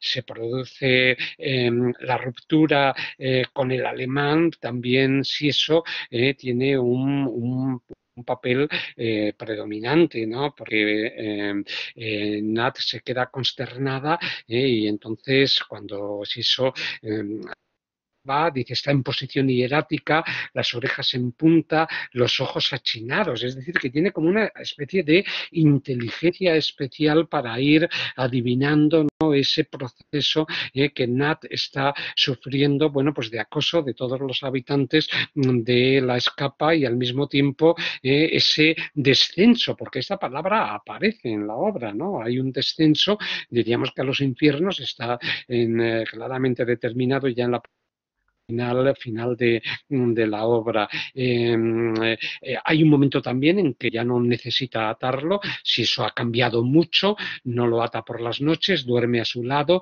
piensa incluso en cambiarle el nombre, ¿no? Y eso ya permite darle vueltas otra vez al valor que pueden llegar a tener los nombres de las personas en este sentido. Y luego la ruptura que se produce con el alemán, con tiene también como motivo, lo habéis visto, esa discusión que mantiene por la brutalidad que tiene Andreas de ahogar a las crías de Lee, de la gata. Y entonces en ese momento le dice Andreas algo que yo creo que define todo el sentido de la novela y que me vuelve de nuevo a llevar a la similitud que he visto con la casa de Bernarda Alba. Porque tu casero tiene razón, le espeta. Aquí nos manejamos con otras reglas. Casi parece Bernarda cuando impone silencio a sus hijas con el bastón en la mano. Y tú no las entiendes, esas reglas, como tampoco las entiende si eso. Entonces, quiero además salvar un poco el honor de si eso, porque, bueno, Clara dice, se escapó y mordió a la niña. No, no es verdad. El perro no está en el cercado de la casa y cuando Peter acude a la casa de Nat, fue ella, la niña, la que saltó la cerca y entró a jugar sin permiso. Si eso no la habría atacado si no hubiera saltado. Además, ¿dónde estaban sus padres? ¿No son ellos responsables por dejarla sola? En fin, que es un mínimo detalle sin importancia, pero la niña también, eso luego ya cuando se recupera se las trae esa figura que mira a Nat de refilón y que causa un cierto repelús, ¿no?, en la parte final de la novela. Pero yo creo que la escena más emocionante de la novela, y con esto ya voy a dar paso a los demás que quieran intervenir, está en el momento en que Nat se queda sola, cuando ya Peter le despide, oye un gruñido, oye que están tocando a la puerta, abre y se encuentra al perro que ha logrado escapar del cerco de todos los vecinos porque lo quieren sacrificar, ¿no? Es de alguna manera una víctima que tiene que ser inmolada, aunque Nat intenta salvarlo a toda costa, y la frase con la que se produce el reencuentro de Nat y de Siso lo dice todo. Su mirada es más limpia que nunca. No me extraña que en esa entrevista con la que Clara ha iniciado su disertación, su ponencia. Una de las frases de ese autorretrato de Sara Mesa sea: me gustan los animales. Yo creo que indudablemente ha puesto un cariño inmenso en el retrato que ha hecho de Sieso, en el itinerario de Sieso, y el descenso que Nat y Sieso realizan a los infiernos nos está dibujando dos almas gemelas. No puede Nat salvar así eso, de la misma manera que lógicamente ella tampoco podrá salvarse de ese mundo tan hostil que la está oprimiendo. Bueno, con esto me callo porque sigo con miedo de si me estabais escuchando o no, aunque Sí, Clara sí, sí, sí. así lo ha Sí, afirmado, sí. y voy a dar ya paso a... Bueno, Clara, te dejo a ti que intervengas a lo que yo he dicho. He puesto por una parte en juego la semejanza con la casa de Bernarda Alba, ¿no? Sobre todo para incidir en que no es un mundo neoruralista, todo lo contrario, drama de las mujeres. Y yo creo que eso es un poco lo que tú decías, sobre todo cuando habla con la chica de la tienda. Y luego, por otra parte, el valor que tiene si eso, ¿no? Que es un animal de compañía, pero no es que sea aquí de compañía, es que es su alma gemela. El personaje de Sieso, que a mí, junto con Roberta, es mi personaje, voy a confesar que es mi personaje favorito de la Mm. novela, porque o sea, me Sí, encanta toda esa relación tan especial que tienen los dos. Tiene, por un lado, importancia también en la narrativa, en la propia evolución de la narrativa de Mesa, porque ella, sí, ella en varias entrevistas y tal dice que su obra está tomando un cariz mucho más tierno, que ella está empezando a tratar a sus personajes con mucha más ternura, a empezar a mirar a los sí. personajes con una ternura con la que ella no los miraba antes. Ya se veía en Casi, en Cara de Pan. Casi en Cara de Pan está Ujú. tratada con una amabilidad. Ya no son los personajes tan oscuros y ese mundo casi distópico que estaba en 4x4. Y yo creo que sí, eso tiene también un poco esta ternura. Que no, o sea, de hecho, hay otro perro importante en un incendio invisible. Hay una niña y un perro que están Sí, sueltos por la ciudad, exacto, exacto. que la madre también es un maniquí y demás, ¿no? Y entonces Mm, hay una niña que también cuida de él, que le compra cosas, le pone un collar y tal en esta ciudad abandonada. Y ese perro no tiene, o sea, a pesar de que es muy tierno también esa relación, no tiene sí. esa profundidad con la que sí que tiene si eso aquí, creo. Mm, Entonces, bueno, vamos a ver. efectivamente. Vamos a ver Vamos que a ver. si alguien quiere participar, Sí, porque sigo yo pensando que a lo mejor nos hemos quedado tú y yo solos. no, no, no, porque de hecho ha dicho Javi, sí, sí, te escucha Fernando y Antonio Luis Vale, vale. ha hecho Sí, también. efectivamente. Vale, Mm, vale. Perfecto. Bueno, pues sí, sí, entonces, por dice favor, Inés damos y Mar paso. que sí que te están escuchando. Muy bien, pues damos paso. Javier, coméntanos, sí, dinos. Hola, ¿qué tal? Se me escucha de nuevo, ¿no? Perfecto, Sí, Javi. sí, te oímos. Madre Quiero mía, decir antes de nada, Javi, que yo te llamo Javi para los presentes, porque para los que no lo sepáis, Javier y yo hemos compartido los 5 años de la licenciatura. O sea, yo no le llamo Javi por casualidad, sino porque Efectivamente. no es Es, porque venga aquí llamando yo a nadie, lo es hacemos, respetuosamente. lo hacemos extensivo. No sé si habrá más Javieres por la sala, pero eh, bueno, gracias Clara y enhorabuena. Hacía mucho que no te Gracias. escuchaba. Yo creo que desde el quinto de carrera puede ser la...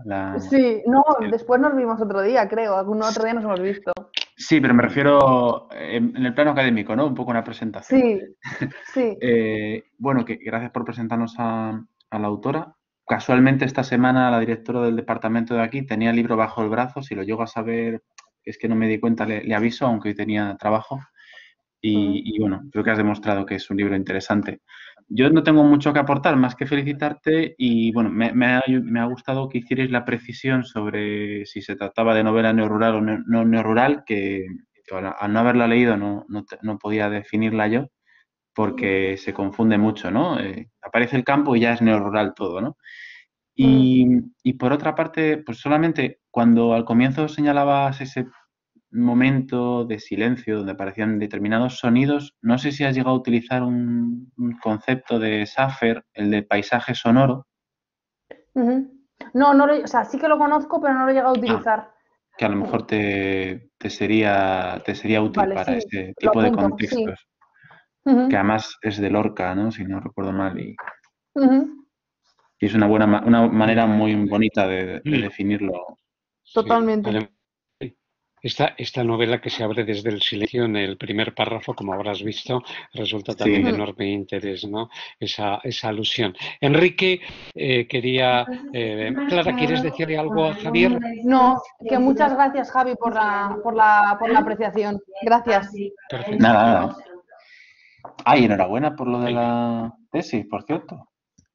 ¿No? Que ¿Por qué? estabas... Es que, no sé, Ah, es no que como nos sabía que hemos perdido el estabas... contacto, no sabía que- que estabas dándole. Estoy en ello, estoy en ello. Casi Sí, estoy en terminando. ello. Venga. Bueno, Enrique, por favor, cuando quieras. Gracias, Fernando. Bueno, Enrique es el sí, siguiente ponente. Con esto ya vamos estableciendo los vínculos, los engarces de este ciclo. Venga, Enrique. A Enrique le podemos llamar Quique. En sí, contrapunto, podéis. ¿no? Yo- Os Yo lo los permito. hipocorísticos os los dejo a vosotros. Venga.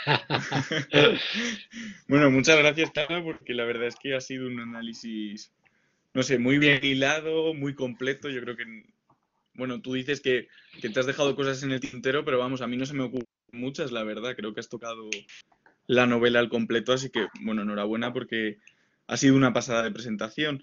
Yo sí que, bueno, cuando has comentado la mirada lateral femenina, creo que lo has llamado así, las novelas de Sara Mesa, bueno, claro, estoy completamente de acuerdo. Yo creo que, vamos, he leído Cicatriz, he leído Cara de Pan y creo que eso se repite, ese personaje es, casi podríamos decir que el mismo, aunque no lo sea en realidad, sí que tiene mucho que ver. Y lo que a mí sí que me parece que logra Sara Mesa y que quizás es por lo que ha triunfado más esta novela que las anteriores, teniendo tantas cosas en común, es el ambiente que crea, ¿no? Y yo creo que al servirse de este mundo rural, que tú también has comentado que es un mundo onírico, completamente de acuerdo con eso, pero quizás ese mundo onírico ya lo habíamos visto en otras novelas, pero aquí el elegir este mundo rural es un acierto, ¿no? Desde todas las perspectivas y coincido también con la reflexión sobre el neoruralismo, no tiene nada que ver, diríamos que es casi lo contrario, ¿no? Es una novela ambientada en un mundo rural, pero para nada idílica, más bien todo lo contrario. Más bien se muestra esa idea del campo, de los pueblos con cierta maldad, de sus habitantes o cierta maldad, el sitio en sí mismo. Entonces, este ambiente, que como comentaba, a mí me parece que es lo que diferencia esta obra de las anteriores de Saramago, yo creo que por eso ha logrado triunfar tanto, que es a la vez tan difícil de definir, y yo creo que la única manera casi de definirlo es como tú has hecho, ¿no? Poniendo la foto de la portada con el cuadro con el que comienza la novela, porque yo no sabría tampoco muy bien cómo definirlo. Al ser tan onírico, tan surrealista, es muy complicado. Bueno, yo sí que ya, para terminar con esta intervención, os recomiendo, bueno, a ti y a quien le haya gustado esta novela de Sara Mesa, La cresta de Ilión, de Cristina Rivera Garza, porque me parece que el ambiente que se crea en estas dos novelas es muy parecido y tienen mucho el uno con el otro, y me sorprendería mucho que Sara Mesa no conociera esta obra de Cristina Rivera Garza. Ahora mando el enlace del libro y nada, eso es todo. Muchas gracias, Clara. gracias a ti, Perfecto, Enrique. gracias, Gracias Enrique. a Muy ti. bien. Yo por Mándanos el decir, enlace. sí, yo lo único es que más que un mundo, o sea, yo creo que he comentado el tema del onirismo en relación a la portada. Es verdad que el ambiente no es, o sea, lo crea la propia Nat o sea, lo crea el narrador a partir de los propios pensamientos de Nat. Ese ambiente, yo no diría tanto onírico como casi obsesivo, porque es una persona bastante obsesiva. Lo crea esa sensación de estar todo el rato dentro de la cabeza de ella. Es un poco la sensación que a mí me da. No sé si estará Fernando de acuerdo también conmigo. Y Sí, gracias sí, por la referencia. totalmente. Sí, sí, sí, efectivamente. Luego yo voy a añadir un matiz a lo que tú acabas de señalar, también para complementar la intervención de Enrique, pero ahora Julia quería decirnos algo. Julia, cuando quieras, por favor. Hola Julia, te oímos muy bajito, por lo menos yo. Sí, sube el Sube el sonido. volumen. No sé si estás hablando, Julia. Ah, no sé si Ahora me sí. escucháis. Ahora sí, Vale. ahora sí. Sí, ahora te oímos muy bien, Julia. Gracias. Buenas Cuéntanos. tardes, lo primero. Y bueno, me quiero sumar un poco a la serie esta de enhorabuenas que has tenido, Clara, porque me ha gustado Gracias. mucho cómo has expuesto todo, toda la obra y todos los Gracias. aspectos importantes que has destacado. Y bueno, también quería aprovechar esta intervención para daros tanto a ti como a Fernando las gracias por haberme aceptado en esta serie de conferencias, ya incluso desde antes de empezar la carrera. Así que muchas gracias. Y bueno, tenía A aquí ti. apuntadas dos curiosidades bastante llamativas Sí. que tienen bastante relación con los temas que has tratado sobre la relación que tiene Nat respecto al amor y que comparte con este personaje, que no me acuerdo cómo se llamaba, con Peter. Con Andreas. Andreas. Ah, con Peter, sí. Sí. Y yo es que esto lo he recogido, pero en el caso del alemán. O sea, a mí me ha llamado bastante la atención que a pesar de tener Nat la compañía de Peter, decide aislarse en una relación en la que no vemos ni que haya ni siquiera amor. O sea, yo al principio sí que es como pasión, ¿no? Pero yo creo que es como la novedad. Entonces, creo que incluso es una relación que pasa a ser bastante pues poderosa. O sea, que se basa en el poder, en la relación del poder. Y que en un primer momento piensa que el alemán es un hombre que incluso es ignorante e inculto. Y bueno, no obstante, su relación se vuelve más y más fría desde que él demuestra que lo único que lo que sabe hacer no es solo cuidar de un huerto, sino que incluso llega a decir que tiene una carrera. Y bueno, pues, yo creo que por eso pasa de ser alguien inferior a alguien bastante superior intelectualmente hablando. Como observamos una cita que he recogido que dice así: la inexperiencia de él la engrandecía a ella, la hacía poderosa. La carencia de él era para ella su riqueza. Y bueno, creo que recoge muy bien pues, lo que acabo de decir. Y Perfectamente. respecto a otra... y respecto a otra curiosidad, creo que es ya incluso Sara Mesa con sus personajes, ya que son, y al igual que ocurre en Cara de Pan, en Cicatriz y en esta novela, son individuos marginados y solitarios que necesitan a los demás necesitan como de los demás, las relaciones que mantienen con ellos, para madurar y crecer. O sea, es curioso incluso cómo estas relaciones son siempre un tema tabú en la sociedad y cómo acaban suponiendo un gran problema que desencadena en una especie de ruptura temporal o lo que viene a ser pues que se dan un tiempo, incluso dejan de relacionarse y siempre acaban rehaciendo su vida. Y bueno, hasta aquí mi intervención. Muchas gracias, Julia. Muy bien. Clara, ¿quieres Sí, comentarle en algo? relación a lo que has dicho, es interesante porque Pozuelo y Bancos, que hace estas críticas estupendas en el ABC Cultural, ha llamado la atención sobre esto que has dicho de la superioridad intelectual de ella sobre él. Y tienes ese matiz, o sea, ese matiz del cambio de la relación a partir de que ella se entera de que él ha estudiado geografía y demás, es verdad, ¿no? Es verdad que a mí no me había llamado la atención, pero es completamente cierto. Pero eso lo dice Pozuelo y Bancos, que ella cuando empieza la relación con Andreas, ella se cree como superior, porque fíjate, es que soy la chica de ciudad, que vengo aquí, o sea, esta cosa como hipster, que utilizo esta palabra también un poco en ese guiño a Javi, ¿no? Decir, uy, fíjate, soy una chica de ciudad que vengo aquí un poco a huir un poco con vosotros, ¿no? Esa superioridad moral que luego el alemán le demuestra que realmente en cierto sentido es cierta, ¿no? Y es verdad que lo había señalado Pozuelo y Bancos y es verdad que es completamente verdad lo que has comentado. Julia, gracias. Sí. Yo sí quería añadir algo al hilo de lo que ha dicho Julia, luego le doy la palabra a Mar, que tiene la mano alzada, pero es para no perder los hilos que están ahora poniéndose justamente en juego, y es efectivamente me llamó muchísimo, ¿no?, la atención cómo van cambiando las tornas en la relación con Andreas, porque cuando se cree que es un ignorante, que solamente se dedica a cultivar un huerto que tiene en la casa y que que además hasta habla mal, no sabe expresarse de una forma correcta, se cree con un cierto dominio sobre ese hombre que le está dando esa faceta sexual, digámoslo así, que la está llenando, la está colmando por completo, ¿no?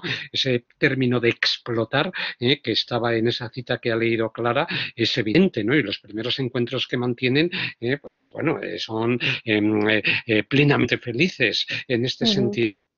A nada que empiezan a hablar, a conversar, él está callado continuamente, que él revela también la verdad del robo, por ejemplo, y es cuando él le dice, le pone el ejemplo de su madre, mi madre nunca robó, nunca tuvo que robar, se van cambiando los papeles, ¿no? Y ya cuando descubre que va a trabajar en una oficina porque van a cartografiar el entorno, es como si descubriera a una persona enteramente distinta y cada vez más alejado, más distante. Y hay una cuestión muy importante en relación con el lenguaje, con la labor de traducción, porque casi como si fuera parte de ese oficio, Nat traduce todo lo que ocurre a su alrededor.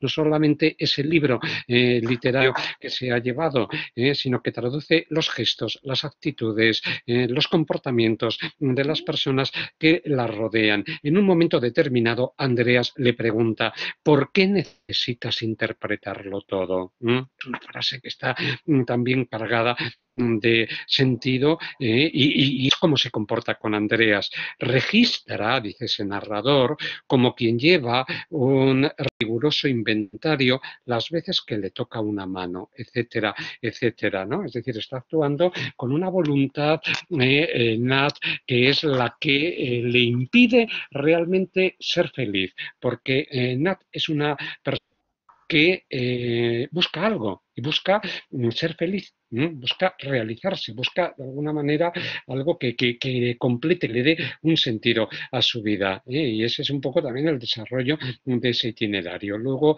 si hay un poco de tiempo, aunque hoy no salgamos en fin de esto, pero como viene el puente no importa. Añadiré algo a esto porque Mar está... quiere intervenir. Mar, te doy ya paso. Hola, ¿se me oye? Hola, Mar. Sí, Sí, se te oye. perfectamente, Hola. Mar. Bueno, buenas Bienvenida. tardes a todos y a todas y muchas gracias, Clara y Fernando, por la exposición. Tenía muchas ganas ya de que llegara el día de hoy porque, bueno, yo he leído la novela, creo que fue en enero o en diciembre, no recuerdo exactamente, y bueno, a mí me produjo, como decir, me parecía una novela orgánica, en el sentido de, no sé si está bien utilizado el concepto, pero a mí me hacía sentir, a mí me revolvía, o sea, me revolvía, digamos, casi a nivel físico. Entonces, me parece que ahí la autora es una maestra porque, bueno, la novela me resultaba desasosegante, inquietante, desoladora y todo esto pues es el resultado de esa descripción que has hecho de los elementos, como los escogía desde los espacios y bueno, yo decía, no sé, va a haber algún rayo de luz para Nat y era todo como cada página que ibas avanzando pues más desasosegante y más terrible, ¿no? Entonces, bueno, hay cosas que yo creo que el perro, la gotera, todo eso es lo que tú sentías interiormente cuando pensabas en el personaje.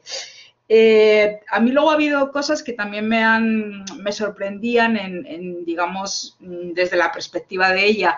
Yo no entendía cómo se llegó a enamorar de este Andreas de la manera en que lo hizo. O sea, de repente cuando vas viendo la transformación de ella, a mí desde mi mirada, pues no me encajaba. No me encajaba en su psicología que ella se enamorara. No acababa de entender sus motivos.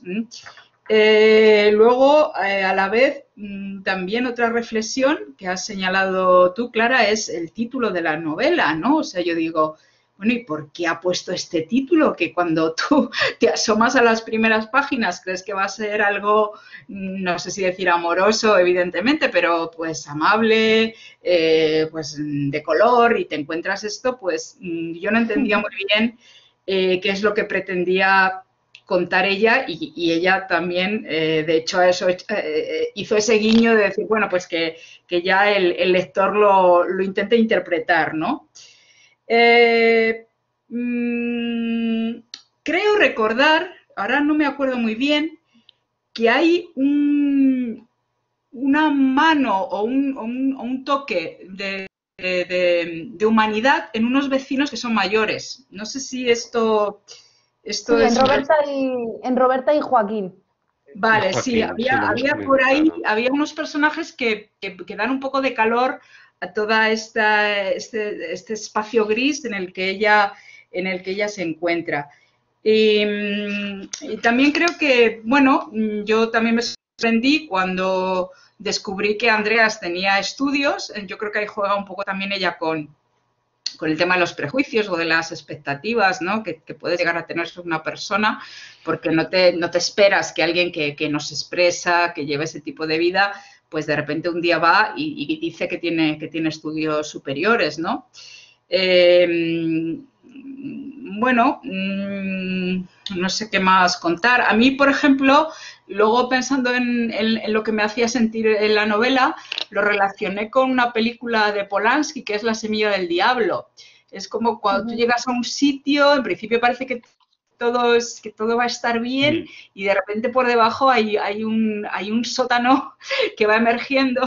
Entonces, bueno, un poco al hilo también de lo que ha dicho hoy Fernando, y por supuesto con el respeto que ha hecho Fernando de su vínculo con Bernarda Alba, yo me he permitido, no sé, quizá mi formación más cinematográfica pues me ha llevado por ahí, ¿no? Y es, por ejemplo, pues el detalle que has llevado, que me ha encantado, cuando ella intenta contarle algo íntimo a él, algo de que es el que ha robado, o sea, es eso, dices, joder, estás intentando crear un espacio nuevo en esta relación con esta persona, que no sea solo sexo, sino voy a confiarle algo mío muy, muy profundo, muy íntimo, y el hachazo que él le da de respuesta, ¿no? O sea, es que toda la novela a mí particularmente me desestabilizó, pero me interesó muchísimo, me pareció muy buena, y nada, solamente esas eran mis reflexiones. Gracias, Mar, ¿no? Es muy lúcidas, y yo creo que completan bastante las ideas que estábamos aquí comentando. Clara, ¿quieres decirle algo a Mar? Que muchas gracias, y estaba intentando buscar un fragmento que ella dice, amor, no, o sea, obsesión, sí, soy consciente de que soy consciente de que yo tengo una obsesión con él y tal cual, ¿no? O sea, yo no creo que ella se enamore. Y yo creo que el título, que también hacías tú mención a él, Mar, hace un poco ese juego de un amor, o sea, hay solo un tipo de amor, que es donde va, ¿no? Existe el amor sexual, existe quizás un amor que sea incluso pactado, existe un amor obsesivo como es este. Yo no yo no diría que Nat se enamora de él, yo creo que Nat se obsesiona con él, que yo creo que es un poco diferente, ¿no? Y tú has hecho mención a las películas. Sara Mesa en una entrevista, no es la del Cultural, me parece que es en la de S Moda. Hay varias entrevistas que ella ha hecho a tenor de la publicación de la novela, y ella se inspiró y lo menciona específicamente la película de Dogville, no me sale ahora, con Nicole Kidman, que es como un escenario teatral, que es la misma historia, sí. Que llega también una señora a un pueblo y demás. Es un director bastante, no es Polanski, es otro, ¿no? Sí, bastante famoso, pero es la misma historia. Lars von Trier, gracias. efectivamente. Gracias, efectivamente. Sí. Y además el final tiene bastantes guiños a ella. Y has hablado también de estos momentos de estos momentos diferentes más allá de la relación erótica, y hay un momento también fundamental que evidentemente no podía hablar de todo, y es la única vez que ellos dos salen de las casas respectivas, que es cuando suben al Glauco. Hay un momento en que ellos dos deciden pues salir a dar una vuelta y suben allá al Glauco a ver la escapa desde lejos y a coger perspectiva. Y es interesante también ese momento. Sí, Mar, efectivamente, creo que con René Zellweger, efectivamente. Sí. Sí, yo quería añadir algo sobre el carácter de Nat, ¿no? Al hilo de lo que estabais diciendo, y ya esto es lo último que voy a poner en juego a lo largo de toda la novela, menos con el perro, ¿no? Que ya lo hemos comentado, se van viendo las dificultades que tiene Nat para ser feliz, ¿no? Porque ella además lleva una voluntad clara de integrarse en esa comunidad, ¿no? Y lo que va recibiendo pues son pues cada vez más golpes, más feos, ¿no? Es decir, menos con Roberta y con los gitanos, podemos decir, ¿no? Que no llega a estar bien en este sentido, ¿no? Hay unos personajes muy graciosos que son los gitanos y que de algún modo sí que tiene con ellos buena onda, ¿eh? Pero hay una frase que es muy importante en la novela. Dice, el malestar de la felicidad es una idea que le ronda ahora con insistencia, un tipo de felicidad que contiene en sí misma la semilla de su propia destrucción. Yo creo que es el mejor retrato. Y de algún modo pienso que es lo que Sara Mesa buscaba con esta novela, crear una figura femenina, un personaje femenino que diera pábulo para este tipo de reflexión. Es decir, uno puede llegar a ser feliz, bueno, este es un tema que arranca desde la literatura clásica, ¿no? Se puede ser feliz en este mundo. ¿En qué consiste la felicidad? ¿No? Es decir, hay cientos, ¿no?, de escritos sobre este asunto, pero es una felicidad que en sí misma tiene esa semilla de destrucción. Y entonces quizá lo más importante efectivamente es que vemos que Nat posiblemente no llegará nunca a ser feliz, pero tiene voluntad para serlo. La novela termina con una frase en que se dice no darse por vencida, y esta frase se repite por 3 veces, ya en la tercera parte, pero no puede darse por vencida. Hay un momento en que sí, sostiene su mirada hasta que ella se da por vencida y baja los párpados, y ya esta frase final, cuando ya escapa a otro, ¿no?, lugar distinto, ya no lo revelamos en este sentido, y vuelve otra vez, ¿no?, a repetir como un ciclo todos los actos de su vida. Entonces esa voluntad de vivir que tiene Nat, aunque indudablemente, como vemos, ha fracasado de una manera total en la relación que ha mantenido con los personajes, con las figuras de la escapa. Yo esta era la última intervención que tenía para recordar también un poco los argumentos que estabais exponiendo. ¿Crees, Clara, ya que has visto más los textos de Sara Mesa? A mí, por ejemplo, en este sentido me recuerda un poco a Sonia, de Cicatriz. Porque Sonia, la relación que mantiene con Nut, uno dice, bueno, pero ¿cómo te estás liando con un subnormal como este que te está enviando toda esta serie de regalos envenenados que te van a acabar por en un pozo, ¿no?, como realmente llega a ser? Es decir, hay muchos entre Sonia y entre Nato, Natalia, que es un nombre completo, y es esa pretensión de ser feliz. Las dos tienen un trabajo que no les satisface, aquí Nato rompe con ese trabajo, en el caso de Sonia pues la vemos igualmente, aburridísima con el trabajo, y se enreda con Nut precisamente para intentar escapar, ¿no?, de ese aburrimiento que ha caído. De hecho, me parece que ha sido ¿no? Julia. Sí, perdona, dime, Fernando.